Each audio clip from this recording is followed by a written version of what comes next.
What's going on, YouTube? Metal Complex here, and today I've got a really awesome knife to show you. This is the Medford 187 DP, exclusive through DLT trading in S90V steel. You can see there the 9 on the blade actually represents S90V steel. This model is also in full titanium on both sides, whereas the original was G10 in titanium, and it also has all the new hardware upgrades, including the new pivot and the hardware on both sides.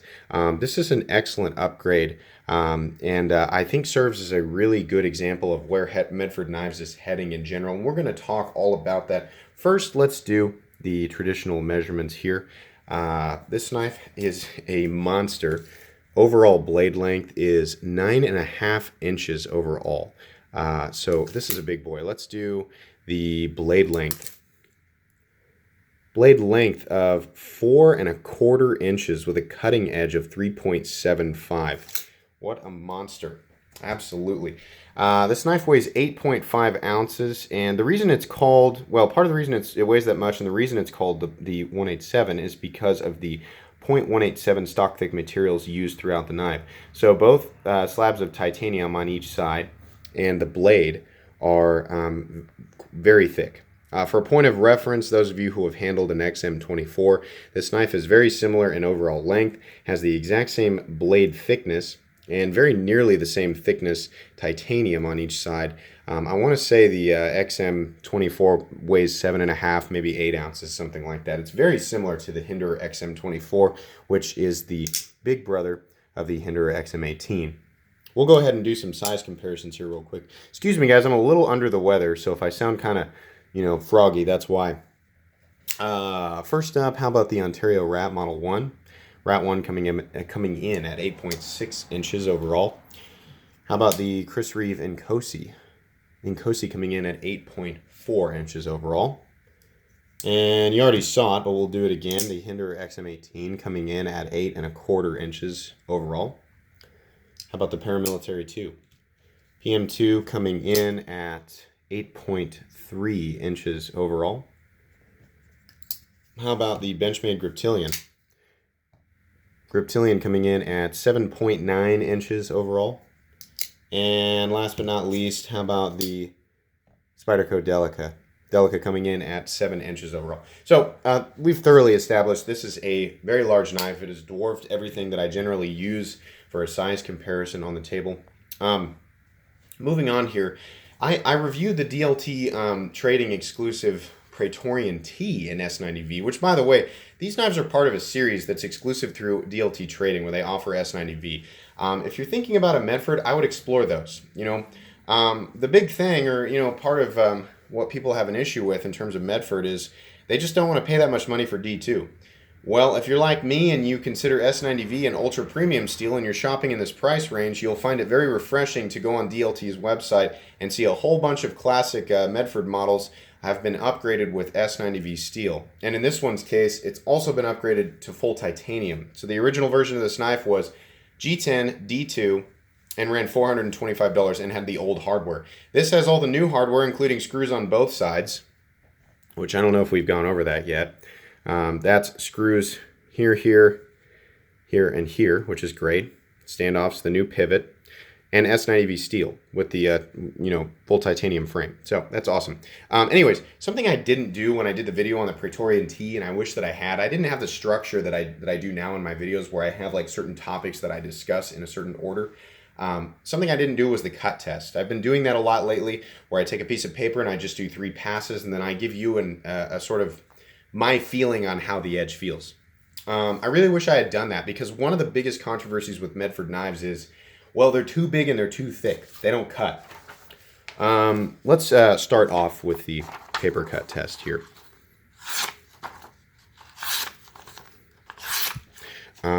Yes, they do cut. So let's go ahead and put that to rest here, guys. What most people are saying when they say that are Medford's crazy, massively thick versions of their Praetorian or the Fat Daddy or the Marauder are definitely thick enough behind the edge to where some people who, and I know this sounds really condescending, but I'm not convinced everybody knows how to hold a piece of paper and draw the belly of a blade through material. And the reason I think that is I've got buddies who are knife guys, and I have seen them take a fresh PM2 blade and not be able to draw it through a piece of paper to demonstrate what sort of slicing ability it has. So I'm worried that, you know, somebody with maybe, and you know, this is making me sound like, well, I have this very practiced hand, so I know I'm a professional paper cutter. I think what you get oftentimes is someone who's got enough money to buy like the big, thick, crazy thing, and they're, for whatever reason, expecting this ultra performer, and they go to cut paper with it, and it snags because not only is the blade geometry ultra thick, but they also are not quite sure how to draw it through paper. Now, I'm also going to say Medford's crazy quarter-inch stock thick blades on his Praetorian tie, his Fat Daddy, the original Marauder, those probably don't cut through paper very well. But his 187 series, this knife in particular, the way that this blade is ground, yes, it absolutely does slice paper. There's not an issue there. I really hope that, at least for people who are watching this video, they can put that to rest. On that topic, speaking of Medford in negative light, I'd like to share how I discovered Medford knives and maybe offer some enlightenment for some people. So I discovered Medford knives on blade forums in a negative thread. Somebody who was very not happy with Greg Medford, and I think it was just somebody who had watched one of his videos or had met him, and he did not like how opinionated Greg Medford was. He didn't like that, you know, Greg had, you know, views on certain controversial topics that the guy didn't agree with, and the guy just generally didn't like him. And then he went on and connected that with the fact that, you know, Greg was selling D2 for $400, $500, $600, $700, $800. In the case of the Praetorian tie, $1,400 back then. And a lot of people viewed that as Greg Medford taking advantage of a market trend, which was at the time crazy overbuilt, or knives that were advertised as crazy, massively overbuilt, and, you know, maybe even, you know, giving the idea that it's superior in some way to other things out in the market, you know, and then people getting their hands on them and going, this, you know, they didn't like him. This guy just didn't like it. And here's me as a new person to Medford knives. I was reading all this and I was like, I wonder what those knives look like. So I looked up a picture and I went, wow. And the whole negative thread went out of my mind. And then I thought, I love how those things look. Back then I was really big into the massively overbuilt stuff. And I still kind of am, honestly. So I was like, man, I want to get one of those, you know? And so my first Medford was actually the D2 version of this with the G10 scale. And, you know, I liked it, but I was kind of in line with what that guy was saying in the sense that I didn't really get the feeling that what I had was a $425 knife. You know, but my point is that this hate thread, along with probably many others, in many situations is actually going to direct people to Medford knives who would otherwise have no idea who he was. You know, back then when he was smaller. Nowadays, everybody knows, you know, who Greg Medford is, and they know about his knives. And he's polarizing. You either like him or you don't. You either like his knives or you don't. That's the way that it is. Somebody like me who stumbles upon people complaining and complaining and complaining, we're going to go look at a picture of his knives just because it was brought up. And in my case, I actually ended up buying not one, but 5 Medford knives. And I'll share a little bit about my experience and continue to talk about this knife. Moving on here to anatomy, what you've got is a very robustly, I don't know if robustly is a word, a very heavy-duty ground blade with a very tall flat, meaning this portion of the blade. It's also very thick, so the point to where it actually drops to the cutting edge is in the middle. This knife is ground in a way that favors strength, which is on par with what Medford knives is trying to represent. They do this big, you know, heavy-duty sort of theme with their knives. The nice thing is as you saw me demonstrate earlier in the video, despite this, the knife still cuts, which means it is actually professionally sharpened. Excuse me, there's a gigantic truck going by. If you can see here on the edge, these are ground symmetrically. You don't have wonky, you know, odd changing parts of the blade. It is very nice. You know, it's symmetrical all the way around. The grind lines look good. The tumbling looks good. Everything is great. You know, as far as the finish on the blade, it's actually very, very pleasing. This was not just stamped and, you know, hammered. A lot of people, I think, get the impression that Medford knives are just like lazily put together and there's no attention to detail. That's absolutely not true, as you can see here. The new pivot looks amazing. It's nice and polished. All the hardware fits perfectly. Everything lines up correctly. You don't have any odd areas where you have like one scale that's like taller than the other one. The grooves that are cut into the titanium look nice, but he's holding to a theme here where it looks rough on purpose, but everything is still precision built. This knife is meant to look like a hardcore cutting tool, and that's because it is. But as far as how well these items are machined, yeah, the fit and finish is absolutely there. And if it wasn't there in the past, it certainly is now. You can see here the lockup is hovering at about 35 to 40%. And the centering is absolutely 100% perfect. I also want to point out these knives are very smooth, and despite it being huge, you actually can reverse flick it, which is just amazing to me that it can do that. It also can be flicked out just fine in the standard way that you would flick out a knife. Now the action is this isn't a drop shutting knife. The action is actually very similar, believe it or not, to how Chris Reeve feels. That is truthfully, I know it's crazy, but that is as close. I mean, it's almost identical, honestly. You have that hydraulic action. The nice thing is the blade is big and heavy, so if you want to flick this out, you can do it. It absolutely locks out unbelievably hard. The fact that it's running on phosphor bronze and has these enormous lugs that are bracing on the frame, much like you would have with the Hinder XM18, that is keeping the knife incredibly solid in terms of lockup. That blade is not going anywhere, and I absolutely trust this. There's no steel lock bar insert, but as one of my viewers pointed out a while back, that's not always necessary. In fact, oftentimes a bare titanium lock face will actually create a more secure lockup scenario than one that has a steel lock bar insert, because titanium will actually work harden over time. It actually says this in the paperwork of Medford's knives, but it's true. Titanium will work harden over time as it continuously locks up against the blade tang, a steel blade tang. And what it does is it creates for ever so slightly more secure lockup every single time that it locks up. It's also the reason why the bar wears a little bit over time. Ideally, this lock bar will actually break into the middle of the knife, as it also says in the paperwork, after years, and then it'll just stay there, and that creates for a very secure lockup scenario. You know, I know that there are people watching this video chomping at the bit, going, "Who would ever pay $475 for that Medford? You know, when you could buy a cold steel with a triad lock and it's got a way better locking." Listen, I know there are people out there who want to say that. I do not equate the entire cost of this knife to the locking system, and nor do I want to compare this locking system versus a triad lock. Honestly, I've never handled the triad lock. I'm sure it is really, really strong. You know, and maybe it is actually stronger than a titanium frame lock. On this knife, there are a lot of other factors to consider in terms of what you're paying for. And overall, what I consider when I'm buying a knife is not what does it take to destroy this knife? Does it take an inhuman amount of force on the locking mechanism to actually cause it to break? And am I going to make that decision, or am I going to use that information to make that decision before I purchase it?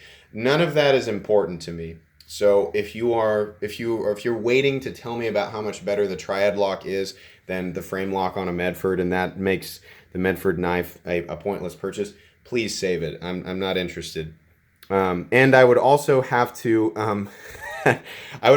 pick apart every single frame lock that ever existed, which is not something I'm going to do. There are a lot of knives that I enjoy that have frame locks, and in my experience, I trust the frame lock and it does what it needs to do, you know, in coordination with what I'm going to use the knife for. Anyways, you do have very secure lockup on this knife. And also the fact that it's got the forward choil creates for a very nice lock-in position with your hand, despite it being such a big knife, which brings me into my next topic, which is ergonomics. The ergonomics of this guy are not the best, considering, you kind of have a blocky handle. But back here in the standard position, you have this nice lock-in position that's created by the butt that kind of curves out here, and there's some jimping here it looks more aggressive than it is. It's actually quite a bit softer than you'd think. So holding it here, the knife is fairly comfortable. It's a little blocky, so you're going to feel these edges, but they're not going to dig into your hand because they've been chamfered. If we can get that on, if we can get that on camera. Yeah, we still have our Christmas tree up, guys. You can see there the edges have been chamfered, so that it's not a knife that's going to be digging into your hands in terms of the corners there. But there is a forward choil that's got plenty of room for your finger. It's very comfortable, and this flat area up here has got some jimping, so you can really choke up on the blade, and it's actually very comfortable. In the reverse position, for those of you who I guess need to carry your knife like that, he's also compensated by putting the jimping up here and creating this little ramp for your thumb. So overall, the ergonomics aren't the best thing in the whole world, but my ergonomic preferences come from knives like the Hinder XM18, the Spyderco Paramilitary 2, and truthfully, the two that I don't have on the table today, the Shaman and the Manix 2. I love those knives for ergonomics. So, I've been spoiled ergonomically with knives like that. In terms, if you want me to give a definitive answer on what I think of the ergonomics on this, I'd give it a 7 out of 10. It's not the worst thing in the world, but it's certainly not the best. The ergonomics don't define this knife anyway. Let's talk about the price on this, the next big topic. So I consider the Medford 187 DP, not the RMP, not the flipper, not interested in those. I consider this the most justifiable knife in terms of the price in Medford's entire lineup. And here's why. For example, let's take the Chris Reeve and Cosi micarta. Let's take the Hinder XM18. So you'll have to imagine with me that the Incosi and the Hinder here are base, because I've got a titanium upgrade on the Hinder XM18, and I've got the micarta inlays on the Incosi, which adds to the cost. The Rick Hinder XM18 at base, Gen 6, comes with a G10 front scale, 20 CV steel or M390, depending on where you're buying it from. Or I guess 01, now that he's doing these weird series. But generally, they're coming with M390 or 20 CV. And a titanium back. And then, of course, you have the option for bearings, phosphor bronze, or nylon, given that those have the tri-way pivot system, which is unique to Hinder. So that's where, kind of, it's in the mix, but it's also not in the mix. The Incosi at base, which is just titanium, no micarta, that's a $450 knife. And it comes with CPM S35VN. So those are the materials you're getting at base, with each of those knives. Now let's talk about the Medford. The Medford, yes, it is gigantic, but in terms of materials, what you're getting on this one is full titanium, which is matching with the what you get with the Incosi at base, but not with the XM18. Remember, with the XM18, you're getting a G10 front, titanium back, and you get that steel liner underneath, which is fine. I'm a Hinder fan. I'm a huge Hinder fan, huge Chris Reeve fan. Not trying to say that the Medford's better. We're going to go over what you're getting in terms of price here. Then on the blade, through this DLT trading exclusive version, you're getting S90V steel. Couple that with the fact that Greg Medford has recently upgraded his hardware, not only to look nicer, but to be more, I guess, abundant, given that now you have hardware on both sides. The old screws just used to go all the way through. Yeah, there's no bearings, and yeah, there's no steel lock bar insert, but the lock bar face, or the lock face, has been carbidized. I've owned 5 Medford knives. This is David's knife, actually. I haven't said that yet. David, thank you for letting me show this on the channel.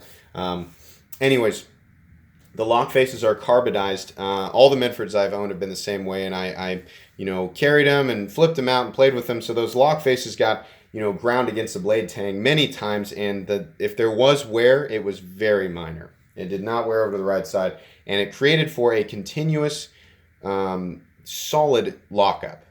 So it doesn't have the lock bar insert, and it doesn't have bearings. Bearings on this knife makes no sense whatsoever. For those people calling for bearings on a Medford, why?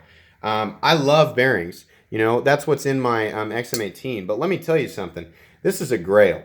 This is a Gen 6 Grail. I've got the tie scale on. It's just something pretty for me to sit around and flip. But if I was going to use it, and for those of you who are new to my channel, yes, I have had XM users. This is number 20, number 19 or 20 for me in terms of hinderers. Yes, I've absolutely had user XMs, and most of them were Gen 4s on nylon. But if I had my choice, if I was going to use a Gen 6, I would put phosphor bronze in it. And guess what? That's what's in the Medford, and that's what's in the Inkosi. So you're not missing out on any value there. That's absolutely towards the nature and theme of the Medford knife, which is user and, you know, hard use. That's how they're advertised. So the value's there. Now, is the knife heavy? Yes. You know, some people want them to be milled. I don't know. I think most people buy a Medford because they are looking for that overbuilt, massive nature in a knife. And aside that, I mean, let's talk about this. Could could this be a dedicated outdoor hard use folder? Yeah, absolutely. It's heavy, but if you're wearing jeans and you're going to work outside, yeah, you know, is it going to be a whole lot better than, say, the Inkosi or the XM18? I don't know. You know, I have no idea. You know, is it more hard use oriented than these other two? I don't know. I think that would require extensive testing. And all that's going to do is invite the Cold Steel Triad Lock guys to jump in and say, you know, so no. What I'm trying to say here is that in terms of value, what you're getting with this version of the Medford 187 DP is on par with what we see in this price range in general, now that Medford has upgraded these materials. Now, I don't, you know, on Blade HQ, I think you can still get this version in G10 and D2, and they do have the upgraded titanium models that are also still in D2, and they're still charging $475 for those. So I'm not talking about those. I've owned that one. I'm not interested in it, but I definitely was interested in this S90V version. You can also get the 187 flippers in S90V that are in full titanium.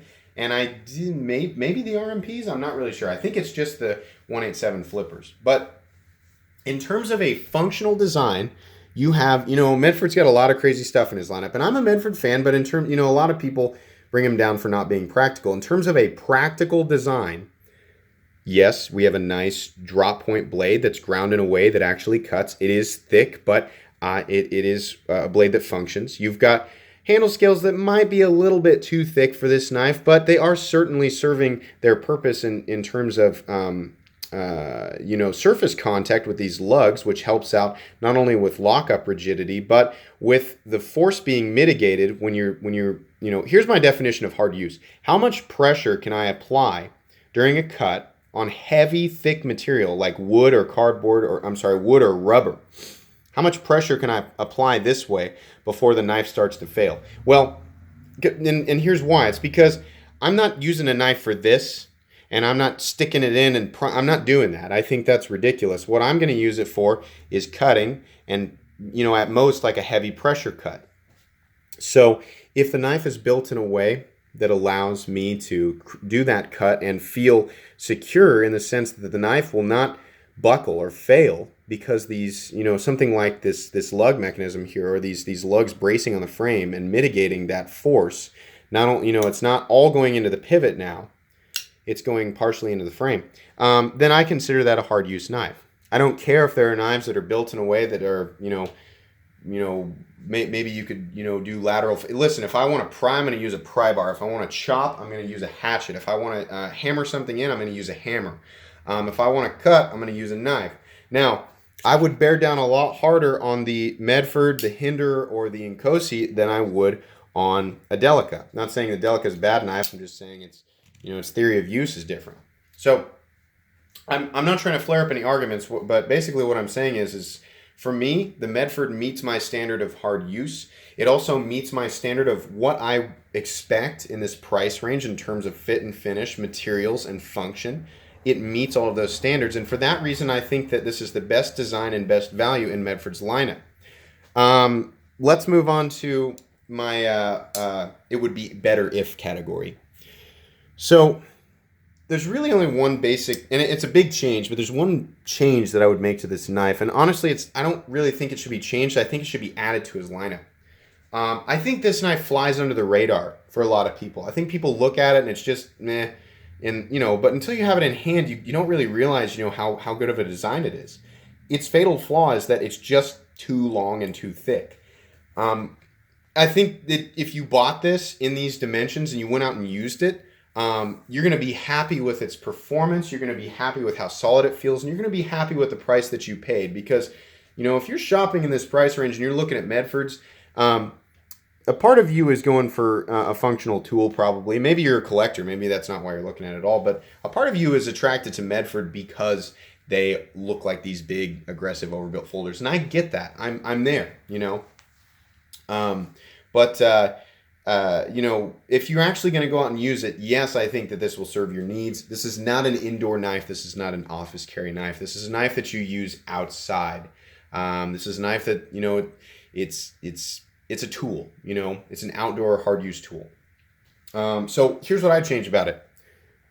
Shorten the blade up 3/4 of an inch, inch and a half, somewhere in there. Thin out the blade stock thickness to 0.145 to 0.165. Knowing Medford, it'd probably come down, if he actually were to do this. I'm not saying that he's going to. I'm just in my fantasy where there's a special version of this being made. 0.165 stock. And then bring these down too. Bring these back to 0.165, or you could call it the Medford 165. That would be awesome. Then you would have about this size and thinner dimensions, which would accentuate it would definitely bring the cutting performance up. You would still have a hard use tool, and the S90V that they're using on this model through DLT would actually be accentuated with a more proper blade geometry. And not to say that this geometry is bad, it's just not perfectly suited for S90V. S90V does amazing things on the paramilitary too, just because of the blade geometry. This is a much thinner ground blade, so of course a blade that accentuates edge retention is going to be better suited on a thinner blade stock. But you could still do it. I'm not saying you can't do it on a thicker blade stock. We could argue till the cows come home about what the perfect blade geometry is for X steel or Y steel, but I think they've got it here, and they're finally in they're acceptable. Actually, this is really great for the price. $475 for full titanium, great fit and finish, great function, solid lockup, and an S90V blade. Yeah, $475 is great. So they've got that. The only change that I think needs to occur to really, grab people's attention and say, hey, our value's there, but now look at this design. Just shorten this up, thin this up a little bit. Man, would you have an excellent knife in that case. The thumb hole opener works just fine. It's solid. The knife is, the design is a narrow profile. So imagine this just brought down a little bit, just scaled down. You've got a pocket-friendly profile. Yeah, that pocket clip is not the greatest thing in the whole world, but it certainly does work. But I don't know, maybe you guys don't agree with me. And by the way, you don't have to. I don't take myself so seriously that I can't, deal with people disagreeing with me. That's perfectly fine. I do not expect people who are not Medford fans going into this video. I don't expect you to suddenly become a Medford fan after having watched this. Also, people who are already Medford fans, I imagine you'll still be Medford fans after this video is over. I'm not necessarily out to change anybody's mind. It's pretty rare that happens in the knife world. So that's okay. If Medfords aren't for you, then they're not for you. This is the way I look at it. Whether I am buying a razor blade or a knife, and yes, I chose that first item on purpose. I don't really care about the person who represents the company or the message that's being sent by that person or that company, or what side of what controversial topic they're on. I don't care. If I'm buying a razor, I want it to shave my face, and I want it to be in a reasonable price for what I expect it to do. If I'm buying a knife, I want it to cut, and I want it to cut in a way that I expect for the price range, unless Maybe I want something more. Maybe I want more premium materials. You know, maybe basically what I'm saying is when I buy something, if I have a set idea in mind of what I'm expecting from that thing, that item, I want it to be or perform in a way that I expect for what I'm paying for it. You know, and I know that a lot of people are going, well, Medfords don't cut very well, and you want to spend $475. Listen, what I'm saying is I want titanium, I want S90V, I want it to look nice, I want it to satisfy my need for that particular knife. If I'm looking for an overbuilt folding knife that's made really well and with nice materials, and I'm looking to spend less than $500, you bet your butt the Medford 187 is in the running for me. But what I don't do is I don't go, oh boy, what does that company represent? What message are they sending out? You know, what's their personality like? You know, what are their views on controversial topics? I don't care about any of that. I'm interested in the knife. You know, when it comes down to Greg Medford, I'm not paying $475 for Greg's point of view or his personality. I don't care one way or another. I've had a very positive experience with Greg Medford and Amy Medford the few times that I've called in there, so I have no issues with either of them. But I could care less what his viewpoint is or what his personality is like. I'm interested in the knife, you know, and I think $475 for this knife is an excellent deal. Sorry, I'm getting really preachy there. If you're new to this channel, please don't judge me. Like I said, I don't take myself that seriously, just kind of giving my opinion on this. So yeah, you know, in the final conclusion, this is an awesome knife. If you buy it, is it going to satisfy your urge for a big overbuilt folding knife that's also made really, really well and with nice materials? Yes, absolutely. If you are thinking about purchasing one of these S90V versions from DLT Trading, oh man, pull the trigger. These are awesome. Whether you plan to use it or not, these are awesome. I love how this feels and how it looks. It looks like this hardcore thing. Big fan of that. So yeah, you know, keep in mind, Greg Medford's warranty is not the friendliest. You cannot disassemble this knife. It does have a proprietary pivot there. I mean, I'm sure you could make something to take it apart, but if you do that, your warranty is going to be void. Basically, what Greg Medford says in the warranty work is, don't use my knives in a way that they're not intended to be used. Don't go out and immediately start failure testing my locks. Don't take the knife apart. If you feel like the knife needs to be taken apart and cleaned, send it back and let us do it. And, you know, that's reasonable. I mean, you know, people don't like how it's worded, but that's essentially what he's saying there. That's it. So at most, you are inconvenienced in the sense that you have to send your knife back to Greg Medford if there is an issue with it or if you feel like it needs to be cleaned out rather than being able to do it yourself. That kind of stinks, but I mean, if you take all the fluff out of it, what everybody else is saying, that's really it. That's all he's saying is, I made this knife. I know how it works. Please don't take it apart. Just use it the way that it's supposed to be used, which is kind of what I described there. Like a knife, you're supposed to cut with it. You're not supposed to chop with it, pry with it, hammer with it. That's not the type of tool it is. So that's kind of where he's at on the paperwork there. Anyways, that's pretty much it for today, guys. I hope you enjoyed this video, and if you did, please leave a like. If you'd like to check out my other content, I do, of course, have lots of videos of knives that are either expensive or inexpensive that I do or don't like, so check those out. And if you enjoy all my content, then please subscribe to my channel because there is definitely more coming.